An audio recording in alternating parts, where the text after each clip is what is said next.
Hello again. Sorry it's a little dark. I'm out on the hunt. As you can see, or can't see, I'm all camoed out. And I'm just out here waiting and waiting to catch my prey. This week, I'm going to be here all till Monday. I'm just hoping to get that victory. Missed it last week with Kevin. But with the real upset last week was Anders absolutely choking with Tom Brady. Not even putting up 2 points. Only needed 9 points to win. And the Jellies are untouchable now, going to 4-0. I'm extremely excited, as you can tell. But let's shed some light on this and get to this week's matchups. Hi there. So we'll have a bit of light here for a second while we go over this. So in our first matchup this week, we have Sam Blythe versus Anders. Now this is a pretty high projected matchup, both in almost the 140s for each of them. Now, if you look through Anders' team, Anders had suffered a pretty big loss last week, but he's got Peyton back and the Broncos back, so that'll be good for him. But the big thing for Anders, I think, that is he's got a couple players that are just way too overprojected, and I just don't think he's going to be able to come through with the big W this weekend. So I'm going to take Sam with the W here. I think both these guys are good players, but I just see his overprojection on Anders' point is the only reason I'm going to take him. But then again, I mean, I could be wrong. I've been wrong in the past, and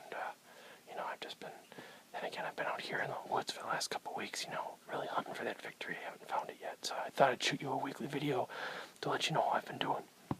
Next up, we've got Team Kevin Nordstrom versus Amy Haney, Adam Fuchs. Now, Kevin's been 2-2 now, and quite honestly, I don't know how he's doing it. He has a ton of waiver wire action, and he's just got a pretty deep team, but he doesn't play everybody as that he should. Thought I heard something. Just a deer. But this week I'm going to take Kevin as my pick. I don't think Adam's going to have the team to really do it. He doesn't have the depth. It would be a big upset if Adam did pull out the victory here. But I don't think he's going to be able to. I'm going to take Kevin for the first time in any of my projection videos. I'm going to pick Kevin. I might have picked him in the past, but I can't remember picking him in the past. But this week I'm going to take him. He's got a pretty solid team.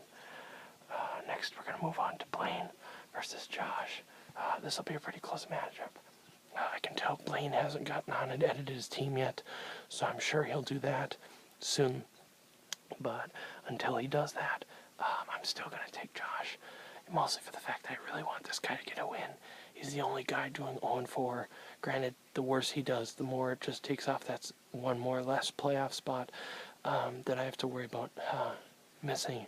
So, but you really don't want to see a guy with that kind of talent just doing so poorly. It's just unfortunate. Almost pulled the comeback last week with Jamal Charles, but I couldn't get that touchdown. It was called back and almost a fumble too. So, just unlucky a few weeks for Josh. He's put up some good points too. Just been playing the wrong people. Got a little dark there. So, good luck, Josh. Now we're going on to Bjorn Broman, the commish, versus Mr. Transaction, John Broman. John Broman has 32 transactions as of now, which is an insane amount. And for 32 transactions and only one win, maybe I would just try a different approach of holding on to players if it's just not working for you. But in this one, I'm going to take Bjorn as well. I just think he's got the team for it, and Mr. Broman still has to edit his lineup as well. I think it's going to be a close one. Mr. Broman's really going to have to pull a few tricks out of his sleeve.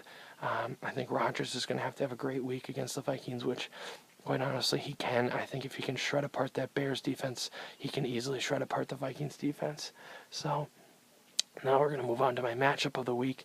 And I'm not saying it's a matchup of the week just because I'm playing, but it's more or less because the Jellies are in it. And the Jellies are 4-0 playing me, and they're projected to win. But I'm going to take myself with the upset. I'm out here hunting. I'm hungry. And I don't think the Jellies can go 5 in a row with me in the way. However, if they do go 5 in a row, it's pretty impressive. But I would also be pretty ashamed of myself to go 2-3. I know I'm better than that. the Jellies, everybody's shooting at them for trades now. They still, in my opinion, really need that one more running back that's just going to solidify it for them. They really need to stop hanging on to as many quarterbacks as they have. They need to get rid of Tony Romo or Robert Griffin. I mean, they have 4 quarterbacks on their team. That is an insane amount and just an absolute waste of space. Somebody's got to do something. Just pick up some type of running back. You need to get somebody on your team there. No one else has 4 quarterbacks. I mean, 2 was plenty. If someone else, even trade them away. Start trying to trade one of your quarterbacks to somebody who needs a quarterback right now. But the thing is, I don't think anybody really needs a quarterback. So the fact that 4 of them are on the bench is a bit unnecessary. I'm going to take myself. I think all my projections are not over. I think they're all realistic. Some of theirs are a little high, although Trent Richardson at 8 is right where he needs to be. So this has just been this week's update. I'm going to get back to the hunt, so it's time to go dark. I wish you all the best of luck this week. Remember to set your lineup before tonight's game. Go Pack, go.